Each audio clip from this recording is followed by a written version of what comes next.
बिस्मिल्लाहिर्रहमानिर्रहीम। अस्सलाम वालेकुम नाज़रीन, मैं हूं आम शहरी आरिफ हमीद भट्टी और आप देख रहे हैं आरिफ हमीद भट्टी यूट्यूब चैनल। अगर मुनासिब समझे तो सब्सक्राइब कर लें। नाज़रीन, दुनिया किस तरह बदलती है रंग, ये समझ से बाला है। सऊदी अरब समेत खलीजी ममालिक में जब भी कभी मुश्किलात का शिकार हुई, उन्हें प्रॉब्लम्स आई किसी भी किस्म की, पाकिस्तान उनकी मुश्किलात में उनसे फ्रंट पे पहुंचा।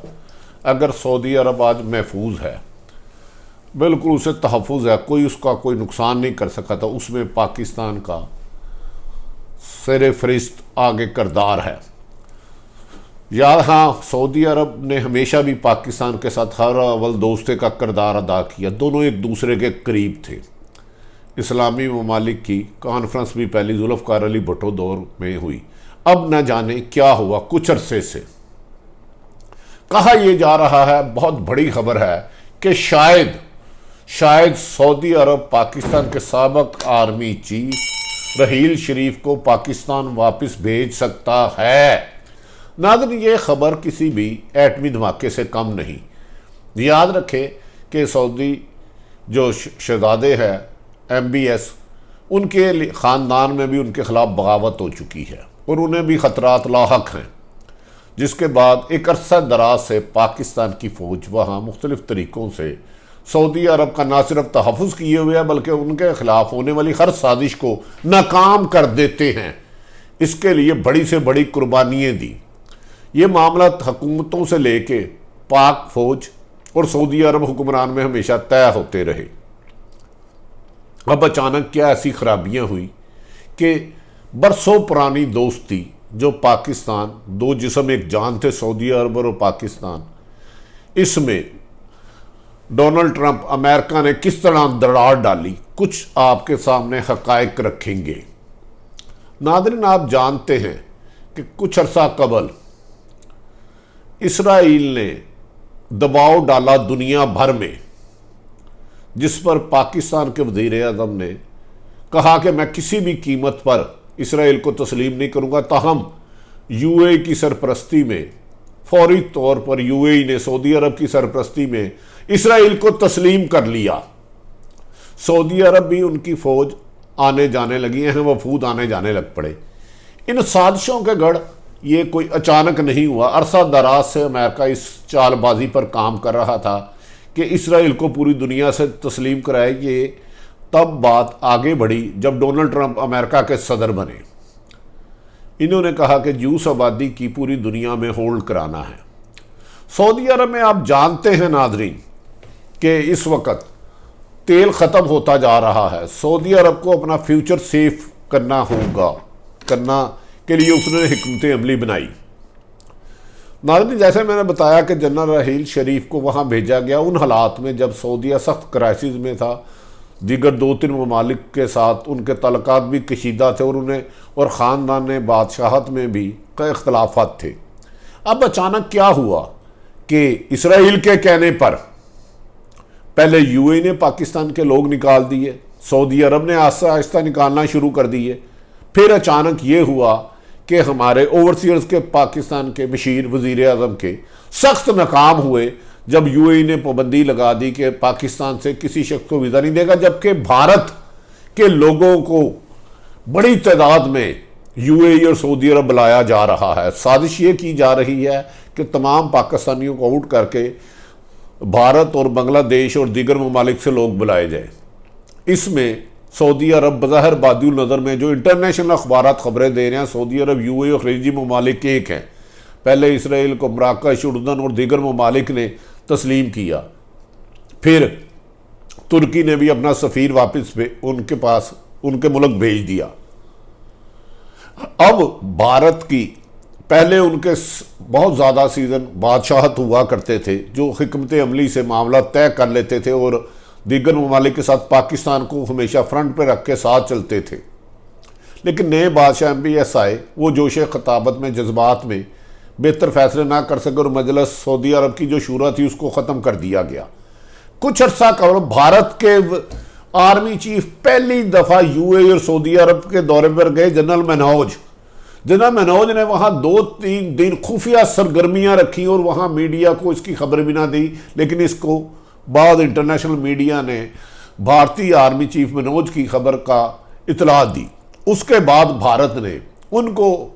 भारत ने हर किस्म की सपोर्ट सऊदी अरब को अमेरिका के कहने पे देने की कोशिश कर दी कि सऊदी अरब या यूएई की हिफाजत के लिए भारत अपने हर किस्म की मदद करेगा। इसमें अब ये ऐसा लगता है कि उस वक्त ये साजिश तैयार की गई कि पाकिस्तान इसराइल को तस्लीम नहीं करता तो इस पर दबाव डाला जाए। ट्रंप ने दबाव डाला कि इनके लोगों को वापस भिजवाया जाए पाकिस्तान। लाखों की लोग में 40 लाख के करीब यूएई सऊदीया में अगर जाते हैं तो पाकिस्तान पर दबाव बढ़ेगा और पाकिस्तान घबराहट का शिकार हो गया, क्योंकि उनकी इकानमी मुश्किलात का शिकार है, फौरी तौर पर इसराइल को तस्लीम कर लेगा। लेकिन वज़ीर आज़म पाकिस्तान ने दबंग ऐलान किया कि जब तक फ़लस्तीन को आज़ाद रियासत जो कायदे आज़म का ख्वाब था उसके मुताबिक नहीं किया जाता। लेकिन इसके बावजूद सऊदी अरब के तेवर ठीक ना हुए, हमसे वो नाराज नज़र आते रहे। नाज़रीन, मैं जानता हूं कौमों के वक़ार बड़े बड़े फैसले करके कायम किए जाते हैं। कभी भी दूसरे मुल्क का मफाद देखकर जो मुल्क अपनी हिकमत अमलियाँ पॉलिसियाँ बनाते हैं वो ज़्यादा देर पा नहीं होती और उसके नुकसानात होते हैं। खलीजी ममालिक की एक तारीख बड़ी है कि पाकिस्तान ने हर मुश्किल वक़्त पे उनको पाकिस्तान ना सिर्फ मदद की बल्कि उनके दुश्मनों को ज़ेर भी किया। यूएई के वीज़ा पाबंदी के बाद पहले तो ओवरसीज पाकिस्तान के दुल्हन बुहारी ने गलत बयानी की, पाबंदी नहीं पाबंदी, लेकिन अब इतलात ये आ रही हैं, इंटरनेशनल मीडिया ये खबरें दे रहा है, इसमें सदाकत कितनी है हुकूमत गो के इससे इनकारी है कि वज़ीर ख़ारजा पाकिस्तान के शाह महमूद कुरैशी को दुबई और अबू धाबी फौरी तौर पर तलब किया गया था कि आप फौरी तौर पर इसराइल को तस्लीम करें, जिस पर उन्होंने पाकिस्तानी हुकूमत का मौक़िफ़ दिया तो उन्हें फ़ौरन मजबूरन वहाँ एक प्रेस कॉन्फ्रेंस करना पड़ी। शाह महमूद कुरैशी साहब ने जो नहायत ज़ीरक सियासतदान है, बेहतर हिकमत अमली से चलाने की कोशिश की कि सऊदी अरब और यूएई के मामला तेक हो जाए और पाकिस्तान के मामला पुरानी दोस्ती में आ जाएं, जैसे दो जिस्म एक जान थे, और वज़ीर आज़म के सऊदी अरब के दौरे की राह हमवार करने की कोशिश की। ताहम यूएई सऊदी अरब का रवैया बड़ा सर्द था। शाह महमूद कुरैशी साहब ने खुद कहा कि यूएई के साथ तल्लुकात बेहतर करने में उस तरह कामयाबी नहीं मिली जिस तरह वो उम्मीद करते थे, क्योंकि उनके ख्याल में यूएई और सऊदी अरब अमेरिका और इसराइल के बहुत ज़्यादा दबाव में हैं, जबकि भारतीय फ़ौज भी वहाँ जाकर उनको पाकिस्तान के ख़िलाफ़ उकसा रही है।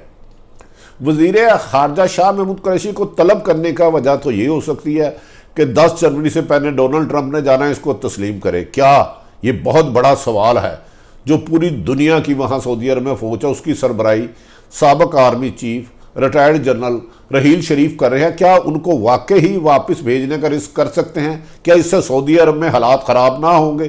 क्या भारत वहाँ लेकर उनके तेल पर कब्जा करना चाहता है? ये सब सवालात अब सऊदीया हुकूमत को सोचने होंगे और यूएई की खलीजी रियासतों को, जबकि अबू धाबी यूएई की तमाम रियासतों में ना सिर्फ यहूदियों की इबादत गाहों को खड़ा कर दिया गया है कि बल्कि दुनिया का बड़ा तरीन मंदिर भी बनाया जा रहा है। क्या आने वाले हालात में अमेरिका, इसराइल, भारत के साथ मिलकर अपने साथ सऊदी अरब और यूएई को भी बनाना चाह रहा है? क्या पाकिस्तान को आने वाले वक्त में चीन, तुर्की और ईरान के साथ किया जा रहा है? इन हालात का जायज़ा लेने के लिए पाकिस्तान के तमाम सफारती शख्सियात जिन्होंने अहम जिम्मेदारियां दी हैं वो सर जोड़कर बैठ गए हैं कि पाकिस्तान को इन हालात में वो फैसला करना है कि इसकी इकानमी को भी ऊपर करना है और मुल्की वक़ार को भी नीचे नहीं लगने देना। इसके लिए इकानमी को बेहतर करने के लिए बहुत ज़रूरी है, जिसमें मौजूदा हुकूमत इकानमी को बेहतर करने में कामयाब नहीं हुई, जिसकी वजह से अमेरिका, इसराइल और सऊदी अरब और दीगर ममालिक के ज़रिए पाकिस्तान पर सख्त दबाव डालता जा रहा है।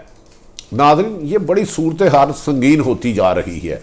क्या भारत वाकई ही पाकिस्तान के ख़िलाफ़ सऊदी अरब को उकसा रहा है?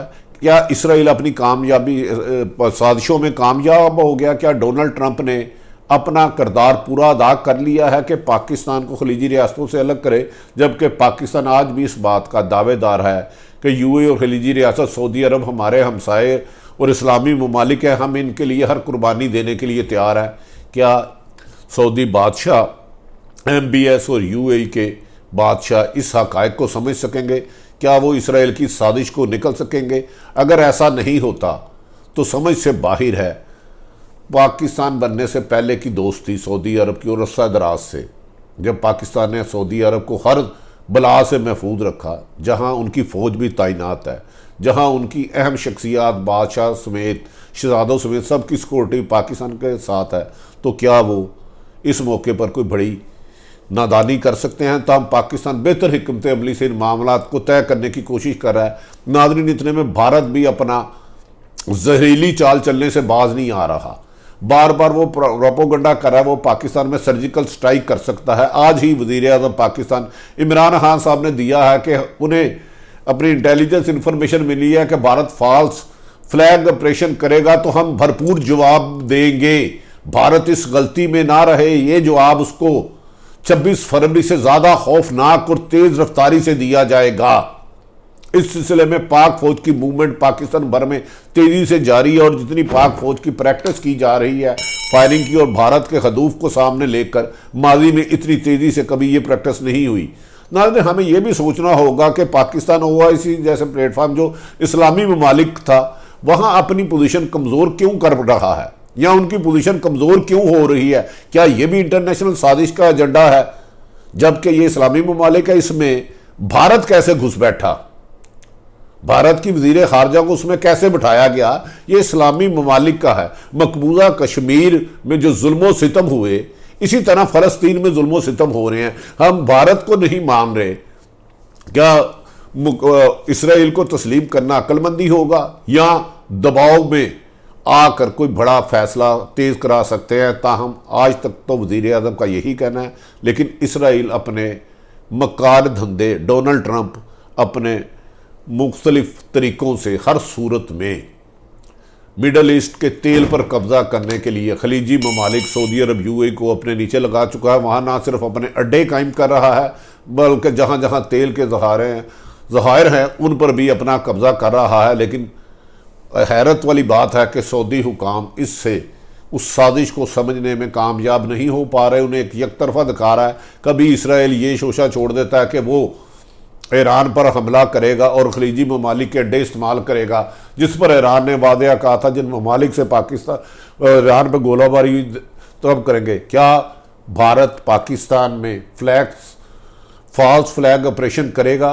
लेकिन जिसका जवाब उसको पाक फौज देगी? क्या भारत आने वाले दिनों में पाकिस्तान जंग छेड़ सकता है? जबकि चीन ने लद्दाख पर जिस तरह उनकी पिटाई की, उनको मारा, उनका बहुत बड़ा एरिया छीन लिया। अगर चीन अगला स्टेप उठाते हुए भारत में वो कार्रवाई करता है तो भारत की 7 रियासतों को भारत से जुदा होना पड़ता है। जबकि नरेंद्र मोदी की इंटरनल पॉलिसियों की वजह से भारत पूरा पहले ही सड़कों पर सड़क एहतजाज है, किसान सड़कों पर है, जबकि लोगों ने, उनकी हुकूमत ने, उनकी फौज ने और पुलिस ने किसानों पर गोलियां चलाने भी शुरू कर दी हैं। नाज़रीन, मैंने मौजूदा तमाम सूरत हाल मुमकिन आपके सामने रखी। मुबैना तौर पर यह भी खबर दी कि रहील शरीफ को, साबिक़ आर्मी चीफ को वापस भेजा जा सकता है। भारत अमेरिका CIA मोसाद और रा की चालों के बारे में आगाह किया। हमें उम्मीद है कि पाकिस्तान वही फैसला करेगा जिसमें पाकिस्तान का वक़ार बुलंद होगा, पाकिस्तान की कौम की इज़्ज़त होगी और इकानमी को ऊपर उठाकर मुकाबला किया जाएगा। जबकि भारत के जवाब देने के लिए पाक फ़ौज के जवान ही अच्छे हैं।